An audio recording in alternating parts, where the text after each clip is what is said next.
So I have come to the realization that gaming has changed, and not necessarily for the better either. Hey everybody, welcome back to the channel once again. I am Robert Storms. As always, if you're finding me for the very first time, please be sure to click that like button. That way you guys stay up to date on all future content here on the channel. So I am a massive gamer. I've always been a gamer ever since I was very, very young, since when I was in kindergarten, when I got my Nintendo for the very first time. Since then, I've been playing all types of games. Doesn't matter if it's the Switch, PlayStation 3, Xbox 360, Xbox Series X, PS5, PS4. It doesn't matter. You know, I buy games that are classics, like my Zelda 2 here, my Link, Adventures of Link. I buy collector's editions. It doesn't matter. I am a gamer. And then something came to my attention the other day. I haven't played a Madden game in a very long time. I used to be a massive football fan, video game fan, a massive football. I'm still a football fan, but I was a massive video game football fan. Like everything says Madden 95 or Joe Montana Sports Talk Football 93 on the Sega Genesis. Back in the day, you picture play and you played the damn game. And you played that football game, Super Tecmo Bowl. Like these were great games. And then over the years, as the graphics improved, these games became more and more of a simulator. And Madden is really, really guilty about that. Now, a few years back, maybe 10 or more years back, Madden and EA did a monopoly and bought the license of the NFL. So that's why we don't get NFL Fever or Game Day anymore, or, you know, NFL Blitz or NFL 2K, which is really, really sad because I enjoyed NFL 2K a lot. I thought that was like, at that time, NFL 2K on the Sega Dreamcast was the best football game out. And then somewhere down the line, EA did what EA does, and they bought the license from NFL, and they have exclusive rights to only publish NFL games. So there goes Game Day, NFL Fever, and all those other great games. The point I'm trying to make here is somewhere down the line, we got away from the fun of the video game, and this became more of a simulator. And we see it a lot in the sports video games, whether we're talking about like WWE 2K. Like wrestling games back in the day kicked ass. You give me WCW Revenge, have Goldberg just come out, start jackhammering and spearing every damn buddy. Like WrestleMania 2000, WWE No Mercy. Like these were fucking great games. You pick up a WWE game now, and it's a damn wrestling simulator. Like you used to be able to play bass fishing and you just threw your lure in there and you reeled it in and you caught a fish.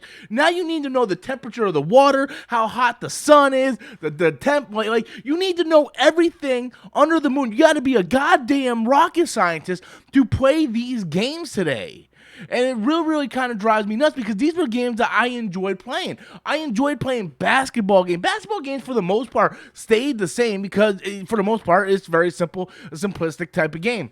But even when we're talking about like fighting games and football games and wrestling games and goddamn fishing games, these are games that now are basically just simulators. Like even racing games have become so advanced that we are missing the arcade style of gaming. I miss that.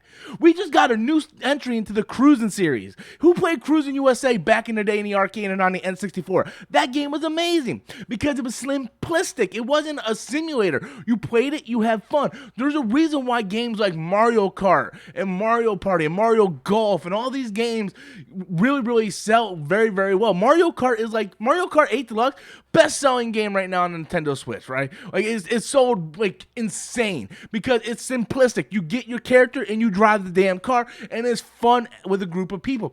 You play a Madden game, and you need to know the goddamn playbook, how to move your line forward, bring your safeties in, do this, do that, check, double check, audible. It's like, fuck, I just want to hike the ball and throw a Hail Mary. That's all I want to do. And you can't even do that because it takes the fun away from it. And this is something I really feel is a comparison between Call of Duty and Battlefield, right? A lot of people like Battlefield because Battlefield is a lot more realistic, right? The maps are fucking huge. Battlefield has always been like super, super big, right? So you get in the map, right? And you're running around for 5 minutes. You can't find nobody. And then you get shot one time in your head and you're fucking dead. And then you got to start all back over. Call of Duty is a more arcade user-friendly game. Anybody can jump in Call of Duty, just run around and just start, shooting people and doing this and get at least a couple kills. So yes, the difficulty in making these things more realistic do appeal to a certain demographic, but at the same time, I feel like it's really killing the fun of video games. For me, anyway, I'm just like, I want to sit down, I want to play these games, and I want to have a good time. There's a reason why I like playing Halo and playing my Nintendo Switch and playing some of these RPGs and these JRPGs and stuff like that, because they still, at the core, have the essence of what makes these games fun. And to me, if I have to know an entire playbook and how to audible an entire fucking play from one play and move my line around, or know what kind of color lure I need for this temperature of water and all this, then it takes away from the fun of the game. There's a market for simulators, but at the same time, I feel like we're getting into things are too realistic. And I'm okay with graphics looking good, but let's not forget the most important reason why we play video games. We play them because we want to have fun. Anyway, guys, that's my thoughts on it. I want to know what you guys think. Be sure to leave your comments in the comment box below. Until next time, as always, I am Robert Storms, and that's my opinion.